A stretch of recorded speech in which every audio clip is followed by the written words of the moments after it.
Your memories of how your family came to Baba and your first stay at Meherwan in 1938.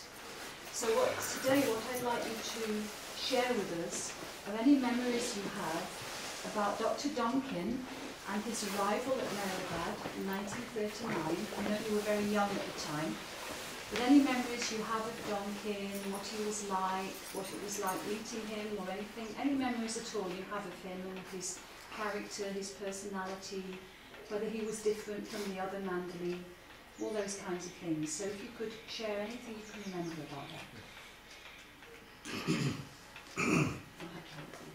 Right up to his face. So,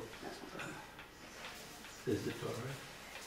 Yeah, I'd rather somebody else hold it for you because then you're No, okay. Yeah. Well, okay, we'll hold it very close to your face. So, in 1939, we were in Bangalore, and Baba had arranged Baba's Mandli had arranged to get a big palatial building on lease called the Links in Bangalore. So it was a big palatial building overlooking the golf course, and that's why it was called the Links. It was a beautiful house with one story on top, and Baba's bedroom was on the ground floor, and we also were just adjoining his bedroom in a big hall adjacent to Baba's bedroom, and there were several rooms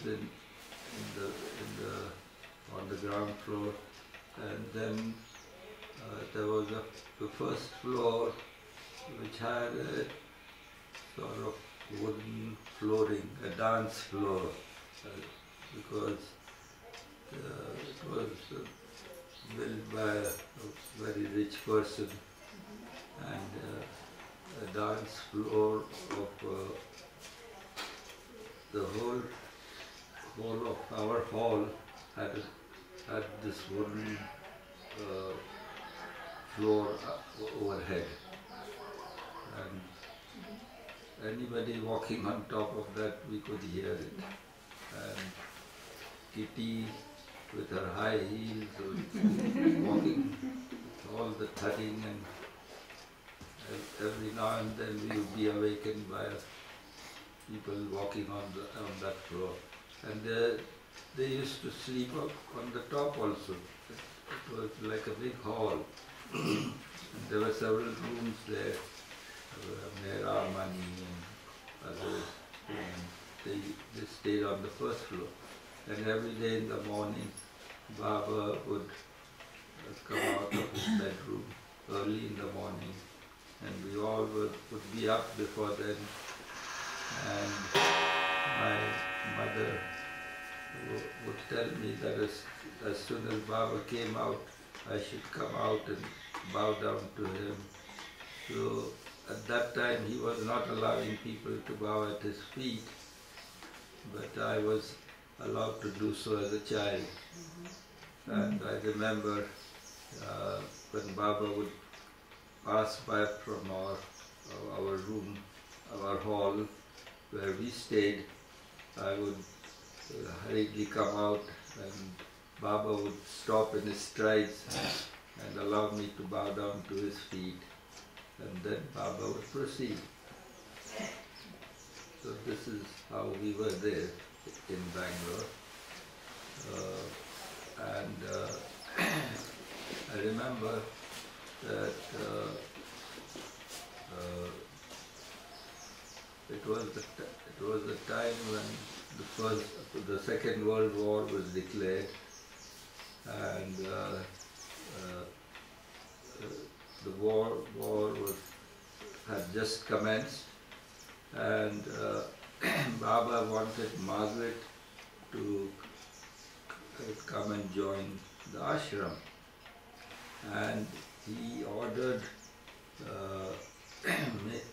I think Meher's elder brother, Palu, to be brought from England, and Margaret was to accompany him to India. And it was with the utmost of difficulty that they could catch the last boat that left the British shores to come to India, because after that it was very dangerous for vessels to cross the ocean because of the German U-boats that were scouring the oceans, and if they spotted any liner or any ship, they would just destroy them. So somehow Margaret and Palu were able to catch this last boat and arrive in India. And they arrived, and I remember them coming there. Palu had been sent there for some training, and he returned. He was quite a handsome young man. And at that time, Dr. Donkin also had arrived. Dr. Donkin was told by Baba to complete his medical studies. He wanted to join Baba in the early days, but Baba said that he should continue with his studies and complete them and become a doctor.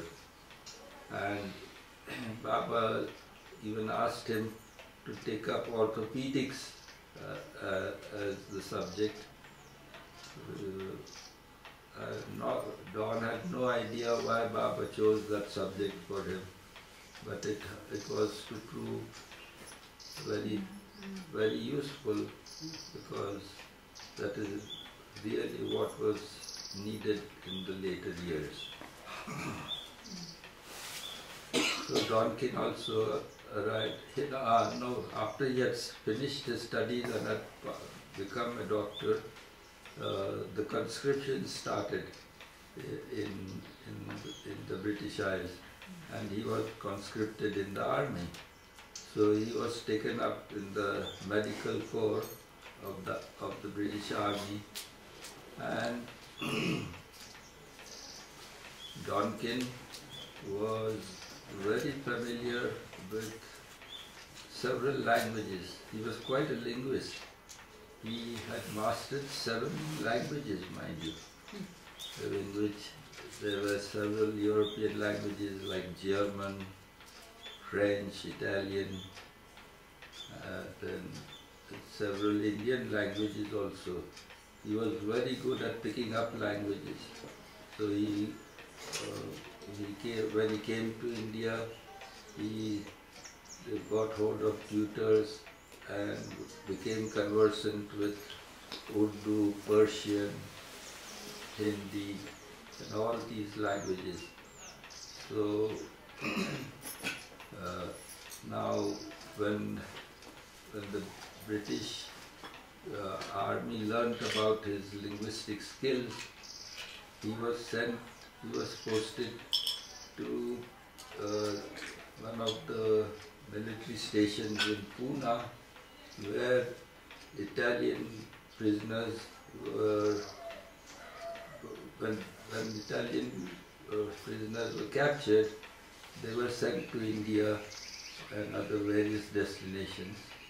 And Dr. Donkin was told to look after the prisoners because of his language skill in Italian. So he was posted in Pune, and being in India, he frequently visited Baba and was with him whenever he was allowed to have leave and come. So Baba was staying in Bangalore at the time, and I don't remember much about meeting him when he came in the early days. Later on, of course, I had lots of contact with him.